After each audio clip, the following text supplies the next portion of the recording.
अस्सलाम वालेकुम। मैं दोबारा से आप लोगों की खिदमत में हाज़िर हुआ हूँ, सिर्फ़ एक छोटी-सी चीज़ की वजह से। बहुत सारे लोग मुझसे ये क्वेश्चंस पूछते थे फाइवर के हिसाब से कि यार फाइवर का क्या सिनेरियोज़ हैं, पैसे कैसे निकलवा सकते हैं, क्या-क्या चीज़ें हैं, क्या प्रॉब्लम्स हैं। तो यार मैं आप लोगों को जो बातें बताने जा रहा हूँ ना, ये बहुत डिसहार्ट भी करती है, लेकिन मजबूरी है हमारी, क्योंकि हम रहे ऐसे कंट्री में रहे हैं कि हमारे लिए हमारी गवर्नमेंट तो सपोर्ट नहीं करती, सबसे पहली चीज़। अच्छा, तो पहली चीज़ ये कि यार मैंने आप लोगों को जिस तरह कल बताया था कि फाइवर पे एक भाई ने पोर्टफ़ोलियो अपना लगाया हुआ था, जो मैं गिग्स जिसकी मैं चेक कर रहा था ग्राफिक डिज़ाइनिंग से रिलेटेड, ठीक है? ये जेनिथ का, ठीक है? यहाँ पे अब मैंने देखा, लेट्स सपोज़ दैट जिस तरह इस बंदे ने अपना एक फाइवर के ऊपर ही अपना एक पोर्टफ़ोलियो शेयर किया हुआ है, ठीक है? हम देखते हैं कि इस बंदे ने फाइवर के ऊपर अपना जो पोर्टफ़ोलियो शेयर किया हुआ है, क्या हम भी इस तरीके से कर सकते हैं या नहीं? तो मैं आप लोगों को बताऊँ कि हम इस तरीके से अपना पोर्टफ़ोलियो फाइवर पे अपना पर्सनल पोर्टफ़ोलियो बनाकर शेयर नहीं कर सकते। उसकी वजह ये है कि फाइवर ये पोर्टफ़ोलियो सिर्फ़ चंद लोगों को ही बनाने अलाउ करता है, ठीक है? आप और मैं, हम लोग अपना पोर्टफोलियो नहीं बना सकते, ठीक है? पहली चीज़। अच्छा, अब मैं आपको बताता हूँ कि हम क्यों नहीं बना सकते। अच्छा, लेट्स से हम यहाँ पे सर्च कर लेते हैं कि how to create portfolio on Fiverr, ठीक है? अभी मैं आपको दिखाता हूँ कि यार इनकी एलिजिबिलिटी का क्राइटेरिया क्या है, इनकी मेन रीज़न्स क्या हैं, ये किन-किन को ये पोर्टफोलियो बनाना अलाउ करते हैं और किन को नहीं, ठीक हो गया? Let's see.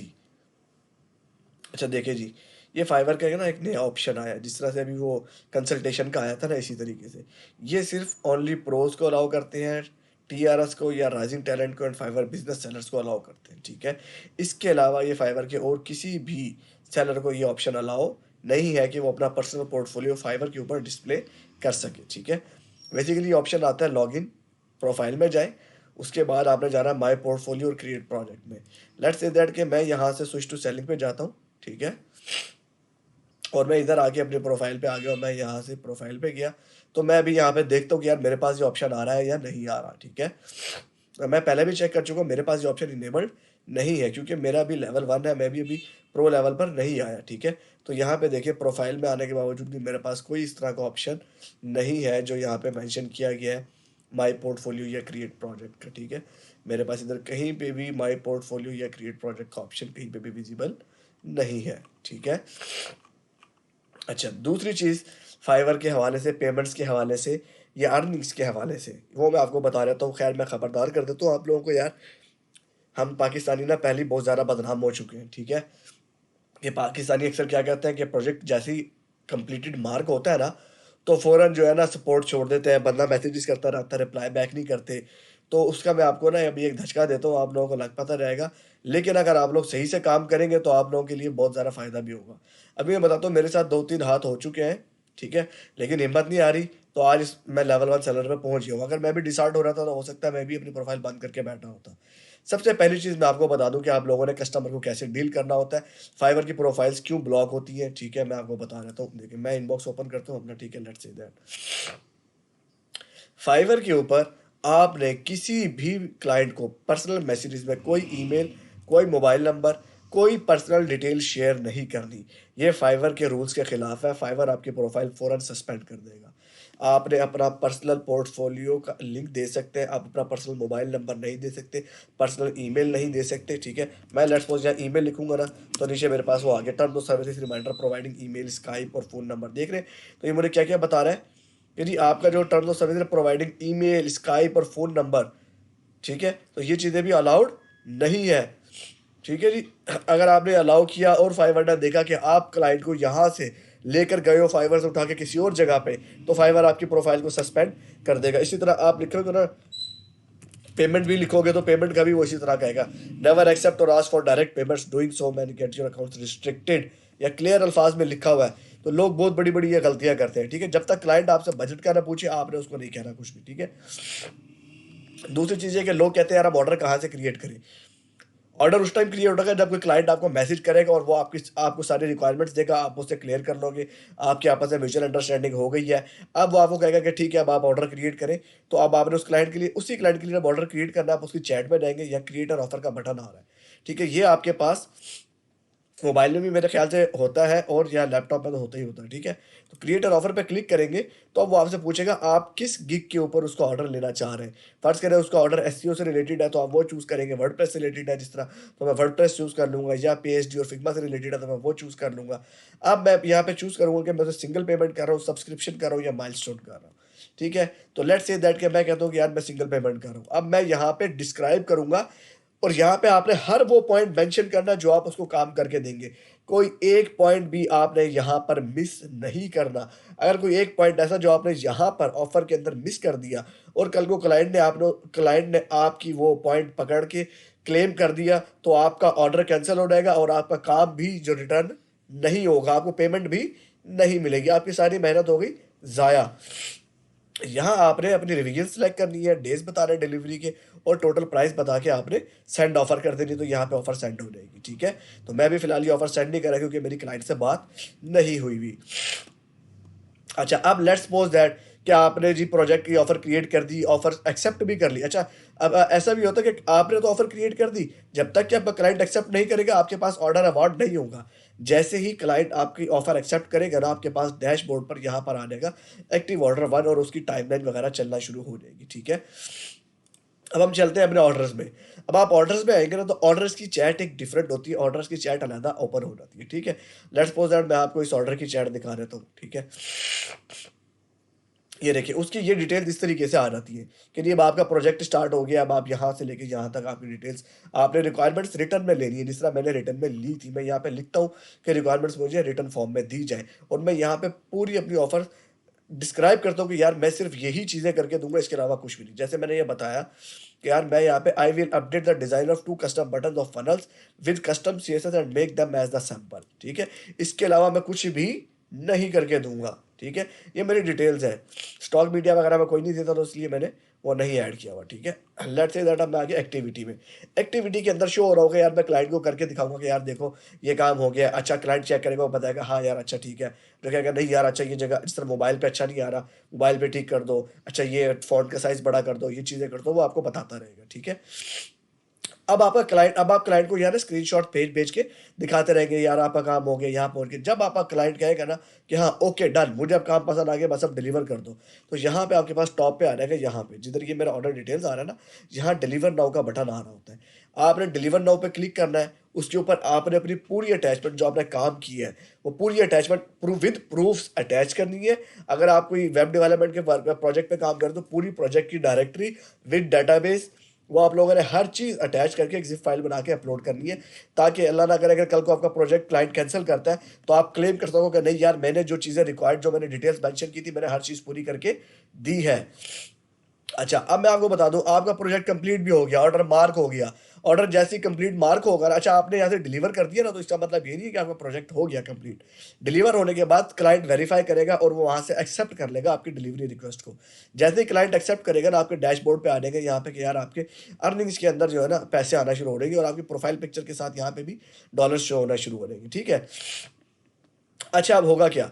अब आपके अर्निंग्स के अंदर आ जाएगा जी आपके इतने फंड्स आ गए। अच्छा, वो फंड्स आपके जो आ जाएँगे ना वो आएगा पेमेंट्स बीइंग क्लियर्ड के अंदर, ठीक है? अभी आप वो पेमेंट तो आ गई आपके पास, लेट्स सपोज़ दैट आपके पास $100 आ गए, $20 उसमें से फाइवर कट कर लेगा, ठीक है?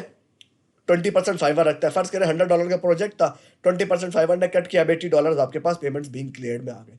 न्यू सेलर्स की पेमेंट क्लियर होने में 14 डेज़ का टाइम लगता है, 14 दिनों का टाइम रिक्वायर्ड है, 14 दिन के अंदर आप अपनी पेमेंट किसी भी सूरत में यहाँ से विथड्रॉ नहीं करवा सकते। और उन 14 डेज़ के अंदर अगर क्लाइंट आपको रीच बैक करता है, मैसेजेस करता है, तो मैं आपको ये कहूँगा कि आप उसको सैटिस्फाई करें, उसके तमाम मैसेजेस का रिप्लाई करें और उसकी जो भी रिक्वायरमेंट है उसको पूरा करें। उसकी वजह ये है कि इन 14 डेज़ के अंदर-अंदर क्लाइंट आपका प्रोजेक्ट कैंसल कर सकता है, ठीक है? और फ़र्ज़ करें अब आपने तो सोचा यार पेमेंट मेरे पास आ गई, मेरी पेमेंट तो फलाँ तारीख को क्लियर हो रही है, क्लाइंट भले मुझे मैसेज करता रहे तो क्या कर लेगा? पैसे तो मेरे पास आ जाएँगे। नहीं, ऐसा नहीं है। 14 डेज़ के अंदर अगर क्लाइंट ने आपका प्रोजेक्ट ऑर्डर कैंसल कर दिया तो ये पेमेंट यहीं से आपकी रिवर्स बैक हो जाएगी। छुट्टी मेरे भाई, आपके पास पैसे नहीं आएँगे। मेरे साथ एक सिनेरियो इसके 14 डेज़ के बाद भी हुआ, मैं बताता हूँ कैसे। अच्छा, मेरा एक क्लाइंट बना था यार बहुत ज़बरदस्त क्लाइंट ना, यूके का था। लेकिन उसने क्या किया, मैंने ना उससे एक एसईओ का प्रोजेक्ट किया देखिए $150 का, ठीक है? अच्छा, उस बंदे ने क्या किया यार, मैंने ना उसका प्रोजेक्ट कंप्लीट कर दिया, हर चीज़ कर दी है। देख रहे हैं मेरे -120 रिटर्न हुए हुए हैं यहाँ से, ठीक है? -$120 रिटर्न हुए हुए हैं यहाँ से। ये मैं आपको बताता हूँ, ये क्या लिखा हुआ है? अर्निंग्स रिवर्स्ड, ठीक है? अर्निंग्स रिवर्स्ड हो गई है मेरी। टोटल $150 का काम था, जिसमें से $30 फाइवर ने रख लिया, 120 मुझे मिला था। अच्छा, अब मेरा क्लाइंट सेटिस्फाई था, उसने मुझे भाईजान 100% रेटिंग भी दी, 5 स्टार रेटिंग भी दी, अच्छे फुल क्लासिकल रिव्यूज़ भी दिए, इमेजेस के साथ रिव्यूज़ दिए, ठीक है? रिव्यूज़ दे के वो बंदा चला गया। उसके बाद मेरी शादी थी, मैं शादी में बिज़ी हूँ, वो बंदा मुझे मैसेजेस करता रहा, मैंने कोई रिस्पॉन्स बैक नहीं दिया। अच्छा, 14 डेज़ का टाइम भी कंप्लीट हो गया। मैंने वो पेमेंट अपने पास पेओनियर में ट्रांसफ़र की, पेओनियर से मैंने जैज़ कैश में भी ट्रांसफ़र कर ली, और अच्छा, वो मैंने पेओनियर से जैज़ कैश में वो पेमेंट भी ट्रांसफ़र कर ली। मज़े की बात तो ये है, और वो पेमेंट मैंने विथड्रॉ करवा के यूज़ कर ली, मौजें मारी, उड़ा ली। मैंने कहा ले भई हो गया काम। अच्छा, मैं शादी के बाद आया, मैंने 2 1 डेढ़ महीने के बाद प्रोफ़ाइल ओपन की, तो मैंने चेक किया, मैंने ना अच्छा उस टाइम मुझे शो नहीं हो रहा था कि मेरा ऑर्डर कैंसल हुआ है, तो मैं बेफ़िक्र था। अभी ये जो मेरी फ़रवरी में मैंने $168 की अर्निंग की है, बाखुदा इसमें से मेरे $120 उन्होंने पहले ही डिडक्ट कर लिए, क्योंकि पेमेंट्स मेरी रिवर्स हो चुकी थी। अब मैं आपको दिखाता हूँ कैसे। देखिए जी, यहाँ क्या हुआ, मेरे 160 आए, ठीक है? 160 एक प्रोजेक्ट से है और $8 एक प्रोजेक्ट से है। इन्होंने क्या किया, 160 में से भाईजान मेरे टोटल 168 बनते थे। 168 में से इन्होंने मेरे 120 कट ऑफ कर लिए, जिसमें से मैंने 48 अपने फिर विथड्रॉ करवाए। 48 कितने मैंने विथड्रॉ करवाए? 48। अब आप अंदाज़ा लगा लें, 168 में से मेरे 120 तो वैसे ही मेरी अमाउंट रिवर्स हो गई। वो मैं विथड्रॉ भी करवा चुका हूँ, तो मैंने कहा अब आपने तो विथड्रॉ करवा ली हुई है ये अमाउंट, अब हमें तो वापस चाहिए $120, हमने क्लाइंट को वापस किए, आप हमें वापस करो। तो उन्होंने वो $120 मेरी फ्यूचर अर्निंग में से वो कट ऑफ कर लिए। ये मुझे हुआ $120 का नुकसान यहाँ पे, ठीक है? अच्छा, वो वजह क्या थी कि क्लाइंट मुझसे ना यार एक्स्ट्रा काम भी करवाना चाह रहा था और उसकी पेमेंट भी नहीं दे रहा था। वो लक बाय चांस मैंने प्रोफाइल ही काफ़ी अर्से से ओपन नहीं की थी, ठीक है? तो मैंने मैसेजेस का रिस्पॉन्स नहीं किया था। अब मुझे फाइवर ने केस क्या डाला कि नहीं, आप इस मामले में चोर बन रहे थे कि आपने क्लाइंट के मैसेजेस का रिप्लाई नहीं किया, तो इसका मतलब ये है कि आपने कोई गलत उसको चीज़ जो है ना वो डिलीवर की है, तो इसलिए हम ऑर्डर आपका कैंसल करेंगे, उधर से कैंसल नहीं करेंगे, ठीक है? तो यहाँ आके मैं फँस गया। अच्छा, अब उसके बाद मेन चीज़ बताता हूँ मैं आपको। ये सब कुछ हो गया, ठीक है जी। अच्छा, फाइवर के साथ आप पेपाल तो पाकिस्तान में है नहीं, तो अब आप पेओनियर का अकाउंट अपना अटैच कर सकते हैं, ठीक है? तो मैंने भी अपना पेओनियर का अकाउंट अटैच किया है, आप भी अपना पेओनियर का अकाउंट अटैच कर सकते हैं। अर्निंग्स पे आएँगे, यहाँ पे आपका विथड्रॉ के बटन पे आएँगे ना, तो वो आपसे कहेगा कि अपना पेमेंट मेथड को ये अटैच करें। बैंक ट्रांसफ़र पे आके आपने करना है, यहाँ बैंक ट्रांसफ़र पे क्लिक करेंगे, वो आपसे पेओनियर अकाउंट की डिटेल्स माँगेगा, तो आपने वो पेओनियर अकाउंट की डिटेल्स इसको दे देनी है, ठीक है? अच्छा, जब आप पेओनियर अकाउंट की डिटेल्स उसको दे देंगे, तो वो आपका पेओनियर पे एक ईमेल आएगी वेरिफिकेशन की, वहाँ से आपने वेरीफाई करना है, तो आपका फाइवर और पेओनियर अकाउंट दोनों आपस में सिंक्ड हो जाएँगे। अच्छा, अब ये तो हो गई बात, चलें फ़र्ज़ करें आपके $80 अब आपके अकाउंट में आ गए। अब होगा क्या? अब फाइवर से अब आप 14 डेज़ के अंदर-अंदर ये पैसे 14 डेज़ के बाद निकलवा सकते हैं, 15वें दिन को। अब आपने 14 दिन इंतज़ार किया, 15वें दिन आपने पैसे निकलवाए, आपने कहा यार अच्छा मैं $80 निकलवाता हूँ। सबसे पहले अब फाइवर पेओनियर में ट्रांसफ़र करने के $3 एक्स्ट्रा चार्जेज़ लेता है। 80 में से आपके $3 तो यहाँ पे कट जाएँगे, ठीक है? तो आपके पास आए $77, ठीक है? अब $77 आपके पेओनियर में आ गए। अब आपने पेओनियर से कैसे कैश आउट करवाना है? पेओनियर का कार्ड आपके पास है नहीं, तो पेओनियर आपका जैज़ कैश के साथ इंटीग्रेट हो जाता है। तो पेओनियर से जब आपने जैज़ कैश में ट्रांसफ़र करने हैं, उसके 2% पैसे अलहदा लगते हैं, फ़ीस अलहदा है कि जैज़ कैश हमसे 2% फ़ीस लेता है कि जी मैं आपके पेओनियर अकाउंट से डॉलर्स पकड़ लूँगा और आपको मैं जैज़ कैश में उसके जितने पाकिस्तानी रुपीस बनते हैं वो दे दूँगा, लेकिन उसकी मैं 2% फ़ीस चार्ज करूँगा टोटल अमाउंट की। अब आपके पेओनियर अकाउंट में पड़ा है $77 और $77 की आप 2% फ़ीस बना लें, वो भी आपके कट के फिर आपके आएँगे जैज़ कैश में। अब आप अपने जैज़ कैश से किसी भी बैंक अकाउंट में ट्रांसफ़र करें या डायरेक्ट जैज़ कैश से ही कैश आउट करा लें, वो अब आप यूज़ कर सकते हैं। अच्छा यार, मैं अब आप लोगों को ये भी बताता हूँ कि पेओनियर का अकाउंट कैसे बनता है और उसको जैज़ कैश के साथ कैसे इंटीग्रेट किया जाता है। मैंने अपना अकाउंट वगैरह सब कुछ बनाया हुआ है, तो मैं दोबारा बना नहीं सकता। ख़ैर मेरा ना पुराना एक मैं चैनल था मेरा, एक मैं उसपे कोशिश कर रहा था, लेकिन वो मैं चला नहीं सका था, वीडियोज़ ही मैंने उसपे कोई अपलोड नहीं की थी। तो मेरा ख़्याल से मेरे पास ना उसका डाटा पड़ा हुआ है, मेरे पास सारा डाटा पड़ा है कि कैसे बनाना है। स्क्रीनशॉट्स है, मैं आप लोगों को वो दिखा देता हूँ। मुझे वो ढूँढना पड़ेगा, मैं ज़रा 1 मिनट दें मुझे, मैं ना चेक करता हूँ कि मैंने ना वो रखा हुआ था कि कहाँ पड़ा हुआ है मेरे पास डाटा। अच्छा ब्रदर्स, मुझे ये फ़ोल्डर मिल गया है, ठीक है? मैं आपको बताता हूँ अब जी कैसे हमारा ये बनता है। मैंने सीक्वेंस में रखा हुआ था, मैं अब आपको ना अच्छा बता रहा, तो मेरे ख़्याल से मैंने एक वीडियो भी बनाई हुई है। चलो ख़ैर ये मुझे पता नहीं कैसी है कैसी नहीं, तो मैं आपको वैसे ना यहाँ स्क्रीनशॉट से बताता हूँ। नंबर 1 पे अच्छा बेसिकली आपने अकाउंट बनाना कैसे है? आपने ना जैज़ कैश को लॉगिन करना है, ठीक है? जैज़ कैश को लॉगिन करेंगे ना और स्क्रॉल करके नीचे आएँगे, तो वहाँ पे आपके पास ना पे ऑन ईयर का ऑप्शन आ रहा होगा। आप पे ऑन ईयर पे क्लिक करेंगे ना तो वो आपको ऑप्शन देगा साइन इन करें या क्रिएट अकाउंट करें। आपने क्रिएट अकाउंट के ऊपर क्लिक करना है और चले जाना है यहाँ से आगे। यहाँ पे आपने अपना वो नेम देना है जो आपके सीएनआईसी पे है, अपना ईमेल एड्रेस देना है, अपना सीएनआईसी नंबर देना है, सीएनआईसी की expiry date, date of issue वगैरह देनी है और आगे इन दोनों चेक बॉक्सेस को क्लिक करके आपने आगे चले जाना है। ठीक है? अच्छा, अब हम चलते हैं जी स्क्रीनशॉट नंबर 2 पे। अच्छा, गलत मैंने वो गलत किया हुआ है बल्कि अब मैं बता दूँ। अच्छा ये देखें, यहाँ से आपने न्यू पे ऑन ईयर अकाउंट पे जाना है, तो आपके पास ये वाली स्क्रीन ओपन हो जाएगी। ठीक है? ये आपने ये पहला फॉर्म फिल करना है, ठीक है? जो मैं आपको पहले दिखा चुका हूँ कि इसमें आपके पास क्या-क्या आएगा। फुल नेम है, सीएनआईसी वाला ईमेल एड्रेस है, सीएनआईसी नंबर है और सीएनआईसी की इश्यू डेट है। ठीक है? अब हम चलते हैं तीसरे स्क्रीनशॉट पे। यार ये आगे पीछे हो भी सकते हैं, लेकिन इसको इग्नोर कीजिएगा, ठीक है? अच्छा, अब पेओनियर पे आ जाएँगे अब आप। पेओनियर अब आपसे पूछ रहा है कि आपने as a individual sign up करना है या एज़ अ कंपनी? आपने करना है एज़ एन इंडिविजुअल, क्योंकि आप एज़ अ सिंगल इंडिविजुअल हैं। यहाँ पे आपने अपना सीएनआईसी वाला फर्स्ट नेम, लास्ट नेम देना है, ईमेल एड्रेस देना है, दोबारा ईमेल एड्रेस एंटर करना है, डेट ऑफ बर्थ सीएनआईसी वाली देनी है, कैप्चा कोड देना है और आगे प्रोसीड कर देना है। ठीक है जी? सिंपल है, कोई तोप चीज़ नहीं है ये। अच्छा, अब हम आ गए नंबर 4 पे। अच्छा, यहाँ पे आने के बाद वो आपसे पूछेगा आपका कंट्री क्या, आपने बताना है पाकिस्तान, अपना स्टेट चूज़ करना है, हाउस चूज़ करना है, एड्रेस पूरा देना है, यहाँ पे मोबाइल नंबर देना है, मोबाइल नंबर पे वेरिफ़िकेशन कोड आएगा, वो वेरिफ़िकेशन कोड देने के बाद आपने नेक्स्ट के बटन के ऊपर क्लिक कर देना है। ठीक है भाइयों? नेक्स्ट के बटन पे क्लिक करने के बाद अब आपने क्या करना है जी, आपके पास अब एक नई स्क्रीन ओपन हो जाएगी। यहाँ पे अब ये मैंने ना अपना एक अकाउंट बनाया था मिसेज़ के लिए, क्योंकि मैं अपना अकाउंट तो बना चुका था, तो मैंने अपने मिसेज़ का अकाउंट बनाया, तो मैंने उनकी ईमेल यहाँ पे ऐड कर दी, ठीक है जी। ये मेरे पास आ गया जी, मिसाल के तौर पे मैंने पासवर्ड दे दिया, पासवर्ड के बाद ये जो है मेरे पास आ गया, क्या कहते हैं, मैंने उन्हें बताया कि जी मेरी आईडी की डिटेल्स क्या है, ठीक है? या वो पूछेंगे आपसे कॉलेज का नेम जिधर आप गए, वो भी आप सिक्योरिटी आंसर आएगी, ये आप दे सकते हैं। ठीक है? अच्छा, यहाँ पे आप आईडी डिटेल्स दीजिए, पाकिस्तान, आईडी की टाइप क्या, नेशनल आईडी, यहाँ पे आइडेंटिटी कार्ड नंबर दे दिया।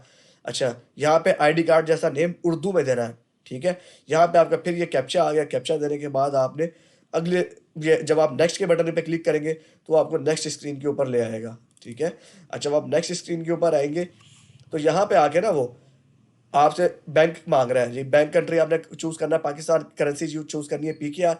अच्छा, ये जो चीज़ है ना आपकी, ये चीज़ आपकी ऑटोमैटिकली ये उठाएगा। ये आप एडिट नहीं कर सकते बैंक नेम और ये, क्योंकि अब हम जैज़ कैश के थ्रू आए हैं, तो वो जैज़ कैश के थ्रू ही आपकी सारी डिटेल्स पहले ही फेच करके लेकर आ रहा है कि आपका जी जैज़ कैश पे जो नेम है वो यहाँ पे अकाउंट होल्डर नेम और आपका जैज़ कैश वाला अकाउंट होल्डर नेम और आपका सीएनआईसी नेम मैच करना चाहिए, वरना अकाउंट नहीं बनेगा। अब जिस तरह मेरी मिसेज़ का आईडी कार्ड पे नाम राबील मिराज है और इसी तरह से अकाउंट जैज़ कैश के भी उनका नेम राबील मिराज है, ये मैच कर रहा है, तभी उनकी डिटेल्स यहाँ पे आई है। ये आईबीआन नंबर भी ये खुद ब खुद पिक कर लेता है अगर आप जैज़ कैश के थ्रू साइन अप करते हैं। एग्री एग्री करेंगे दोनों को और आगे से आप नेक्स्ट बटन पे क्लिक करेंगे, तो उसके बाद आपको ये ले जाएगा, साइन इन करवा देगा जी। ठीक है? अब आपका पे ओनियर का अकाउंट बन गया है, देख रहे हैं जी, आप लॉगिन कर देंगे। यहाँ पे अब आपके पास सारी पेमेंट्स आपकी आती रहेंगी। ठीक है जी? अब हम स्क्रीन नंबर 8 पे चलते हैं। जब आपने कैश आउट करवाने होंगे, आप यहाँ दोबारा जिधर से आप स्क्रॉल करके पेओनियर पे आए थे ना, अब आप वहाँ पेओनियर पे आएँगे दोबारा। अब आप जैज़ कैश में अकाउंट बनाने के बाद पेओनियर पे आएँगे दोबारा और यहाँ पे आके क्लिक करेंगे लिंक अकाउंट पे। जब लिंक अकाउंट हो जाएगा आपका सक्सेसफुल, उसके बाद क्या होगा, उसके बाद वो आपसे कहेगा जी आपने कितने यूएसडी यहाँ से ट्रांसफ़र करने हैं। वो आपको बता रहा होगा कि आपके पेओनियर अकाउंट में 5, 10, 15, 20, 70 जितने भी पड़े हो यहाँ पड़े, वो यहाँ से आप ट्रांसफ़र कर लें। अच्छा, अब आप यहाँ पे जैसे 77 फर्स्ट फिर आपने 77 पड़े थे, आपने 77 डाले ना, तो 77 पूरे ट्रांसफ़र होके नहीं आएँगे, उसमें से 2% जैज़ कैश अपनी फ़ीस काट के बाकी जो आपकी अमाउंट जितनी बचेगी, वो उसको पीकेआर में कन्वर्ट करके आपके जैज़ कैश अकाउंट में उसी टाइम फ़ौरन ट्रांसफ़र कर देगा विदिन अ मिनट। ठीक है जी? ये था हमारा आज का फाइवर से रिलेटेड पेमेंट्स और बाकी एथिकल इससे रिलेटेड कि यार आपको प्रोफ़ाइल पे क्या-क्या चीज़ें शेयर करनी चाहिए, क्या-क्या नहीं करनी चाहिए, ठीक है? तो इस मामले में बहुत एहतियात किया करें, मैसेजेस करते हुए कोई भी पर्सनल डिटेल, कोई ईमेल, कोई इस तरह की पिक्चर भी शेयर ना करें। अक्सर लोग क्या करते हैं यार, वो पेज के ऊपर ईमेल नंबर लिख के उसकी पिक्चर बना के भेज देते हैं। भाई फाइवर पागल नहीं है यार, ठीक है? इतना बड़ा प्लेटफ़ॉर्म ऐसे ही नहीं चल रहा है, ठीक है? तो वो लोग इन सब चीज़ों को नोट करते हैं और वो आपकी प्रोफ़ाइल सस्पेंड कर देंगे, ठीक है? तो इन चीज़ों की एहतियात क्या करें। जज़ाकल्लाह, अल्लाह हाफ़िज़, दुआ में याद रखिएगा और अगर इसमें से कोई चीज़ और भी पूछनी हो तो बेफ़िक्र होके पूछिएगा। हाँ, जब आप लेवल 1 सेलर हो जाएँगे तो आपकी पेमेंट विदिन 1 वीक क्लियर हो जाएगी। पहले लगते हैं 14 डेज़ क्लियर होने में, लेवल 1 सेलर होने के बाद आपकी पेमेंट क्लियर होने में 1 वीक लगेगा, ठीक है? 1 वीक। लेवल 2 पे डेली आपकी पेमेंट 24 घंटे के अंदर-अंदर क्लियर हो जाती है, ठीक है? पहले जो मैंने इसके वो पढ़े थे जो टर्म्स एंड कंडीशन वो तो यही थे। अभी काफ़ी साल हो गए मैंने दोबारा रीड आउट नहीं किए, लेकिन मेरे ख़्याल से यही होंगे, ठीक है जी? Thank you so much. अल्लाह हाफ़िज़, दुआ में याद रखिए।